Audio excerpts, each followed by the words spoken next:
Hi everyone, and welcome to In the Driver's Seat with dubizzle Cars. In this series, we are diving deep into the automotive industry in the UAE, featuring special guests from buying, selling, and renting world. In this episode, we are delighted to have Mohammed Samier, the rental and sales manager from People of Fate Car Rental. Welcome, Samir. Thank you. Thank you for having me. I've been completely in this industry from past 23 years. And Wow.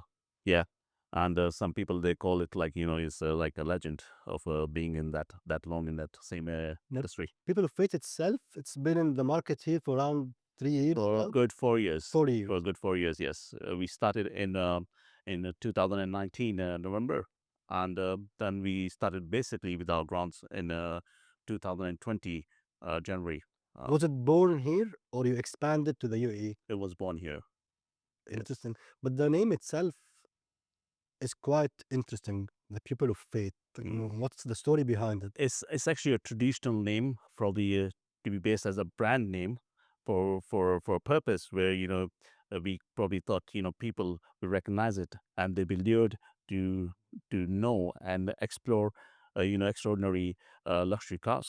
From day one, you were decided to tap the UAE market only with luxury cars.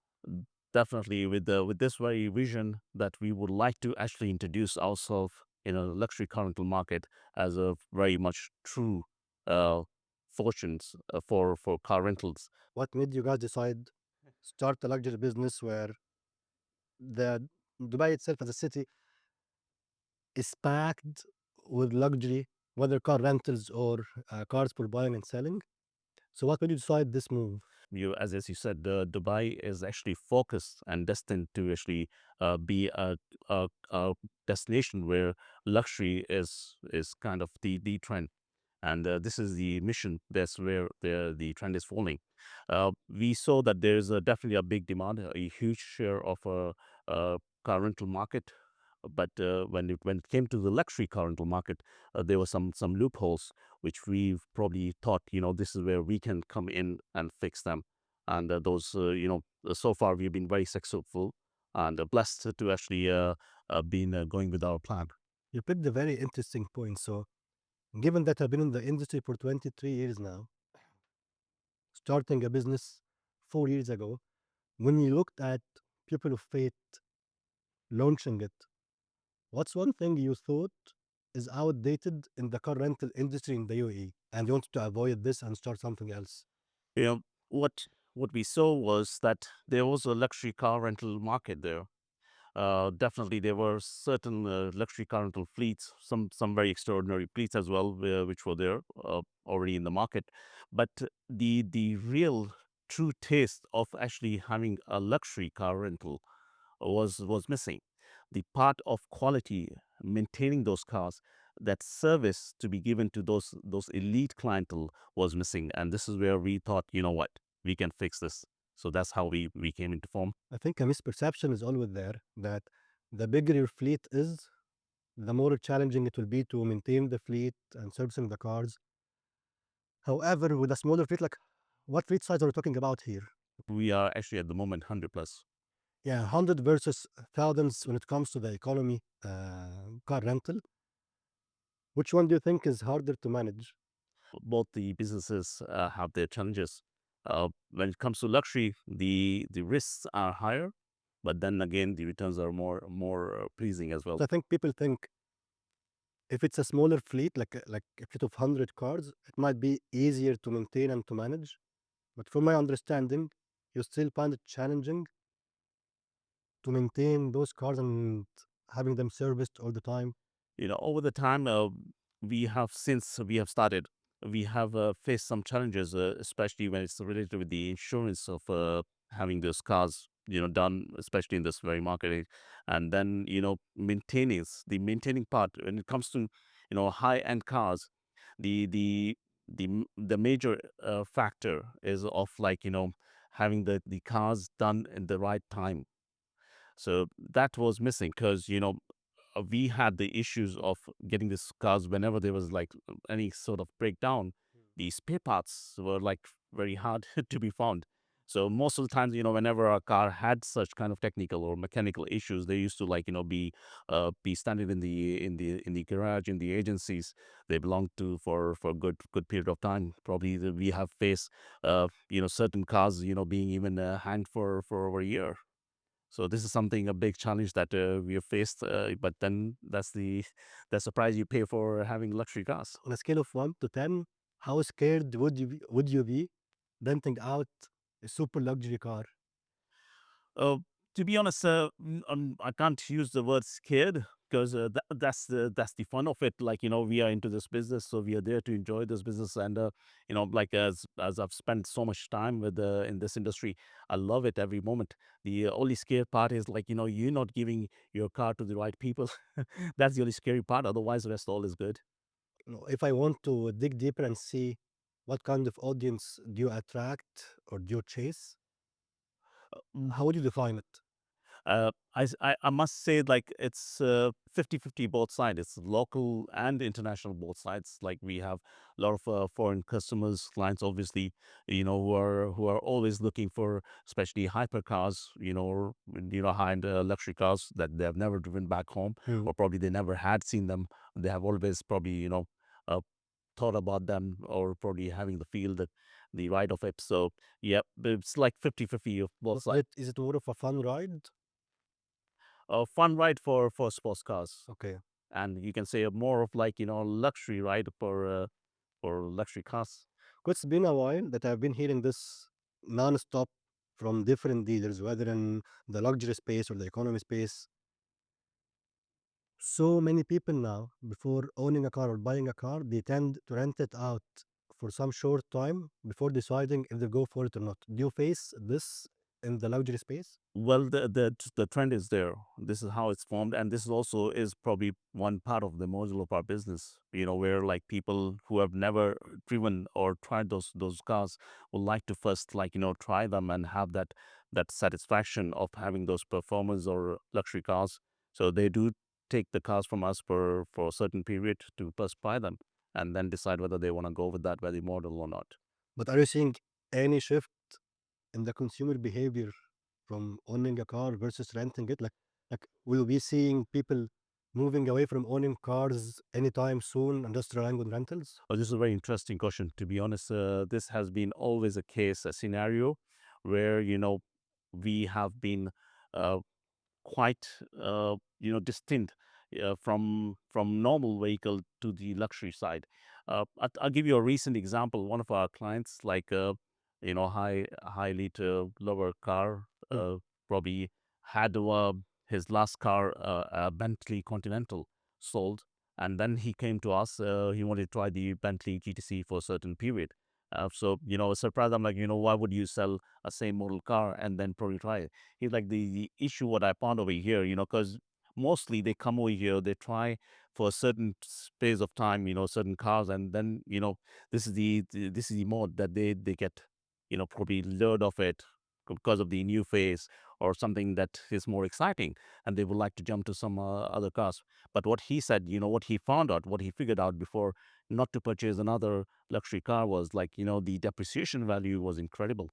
No, he said, I purchased this car probably a year, something, say about 14 months after when he sold it, he probably lost 50% to 60% of the value. This is something, another thing, which obviously does comes in place when it comes to high-end cars, when they're used of certain, their depreciation value is quite huge. So this was tremendous. This is something which brings us in place where they choose over having their own cars rather than they can probably lease a car on and off and have fun of it. Speaking of Bentleys, what models in Pupil of Fate are turning heads the most? Is Uh, it is it like the super hyper cars or the luxury elegant I ones? tell you, all of our fleet, especially the cars that we have chosen, they're in such forms that mostly people they just love it when they see it.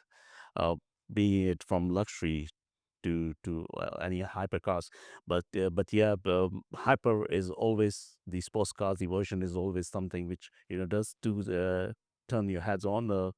Like for example, in our fleet, we have something very different, very dashing, trending Prosungas. We Mm. have four Prosungas in our fleet. I believe none of the rental industry right now have more than one of Prosungas. We have four of them in a very dashing, trending colors. Uh, that's what excites whenever the customers have the look on them. We have our, Rivolto, one of the big names right now in hyper cars in our fleet, and then 12 Cylindri. It's one of the most unique model that no one actually right now has in rental industry. This is some models, specific models, which really does. And is there any specific car that's always rented out? Like one car that you'll never see parked? A local car, which is always in high demand, always there to be rented, is a G63, and then a Nissan Patrol as well. It By goes the way, without saying. yes, yes, definitely. These are the local, you can say, local model cars over here. You mentioned a very interesting point as well, which is high demand. When you decide to source cars, like, let's assume you have some certain budget and you'll allocate it in sourcing cars for rentals, not for buying and selling. Would you go for the most trending or the most demanded? Certainly most demanded, because you would love to actually have that utilization part, moving, that cycle moving and stuff, which can generate you revenue. But at the same time, we also believe on being in the trend as well. So we that's one reason, we select certain models every now and then, which are very unique, which no other car rental companies actually hold and have them. So yeah, we do it both, but obviously it's always the one which is of more demand. What's most trending now? The most trending right now is the new Cullinan, you can say 2025. We have then Prosunges, we have Revoltos, which are always in trend. Then the new G, Okay, definitely. most demanded. Yes. Petrol and diesel. Then yes, new entry is also Land Rover Defender. It Yep. has certainly, probably moved tables, and we have seen a very good high demand from this part as well for this model. Samir, if I'm planning, I hope one day, if I'm planning to start a luxury car rental business in Dubai, what's one advice you would give me? The only advice I would give you is, like, when you want to get into luxury, please make it feel like luxury. Give it a taste of luxury. As I said, like, in the beginning, the what we saw was missing was, like, people having luxury cars, but not portraying as a luxury, not treating them as a luxury. It was just like for a sake of business, of doing business, which is actually not the right way. Let me steal some ideas from you.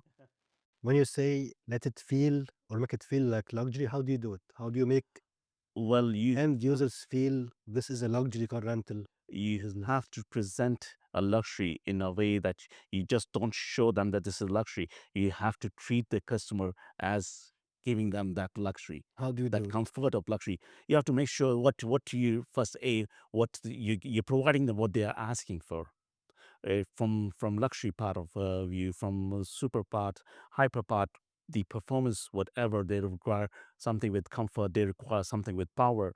You have to make sure you know what you're providing them, and then that very thing that you're offering them should be in that condition that he would literally feel, yes, this is what he was asking for. That maintenance part is something which I believe is definitely the biggest issue right now in all luxury car rentals, not maintaining their vehicles well. We don't, definitely, we are one of them who don't actually by any means sacrifice on this.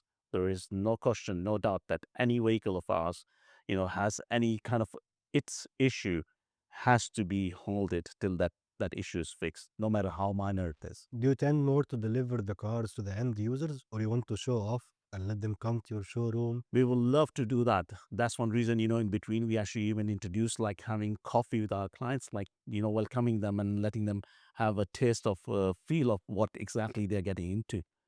Now we're coming to the final round of our episode, which is a quick fire round questions. We'll ask you 5 questions. Try to answer me as fast as you can. Don't think. All right. Just rapid, I'll quick, try my fast best. answers. Sure. Hmm? If money was never an issue, what car would you drive? Rolls Royce Ghost, especially. Rolls Royce Ghost Black Badge, to be more specific. That was very quick. Daily drive. Lamborghini Urus. For a daily drive? Yes. Yes. Oh, Lamborghini Urus is a very special car. if you believe that, certainly if people thought that it was just a luxury car, it's not just. Or luxury is, it has everything in it. It has comfort, it has power, and it has style, the looks. That's one reason I love that car. Manual or automatic? Automatic, nah, it can't be manual in this traffic. No. In Dubai or in general? Um, well, it depends, but yes, certainly if you would like to have You're a after feel, comfort, right? yeah, I would love right now that probably my age, right? Automatic, yes. Petrol, hybrid, or electric? Still petrol. I wasn't even getting used to getting the hybrid taste, the feel of it, but now the EV comes the part. So yes, definitely still petrol. Hypercars or supercars? Supercars to be more precise, but I'm more of a luxury guy. I love luxury cars than all of the sports or the hyper. Now the light has turned red, which means our episode has come to an end. If you are still there watching us, means you liked it. So please do not forget to like, share, and subscribe with the notifications turned on so you don't miss any episodes moving forward. Thank you, Samir, for joining us. Thank you very much. Thank you for having me.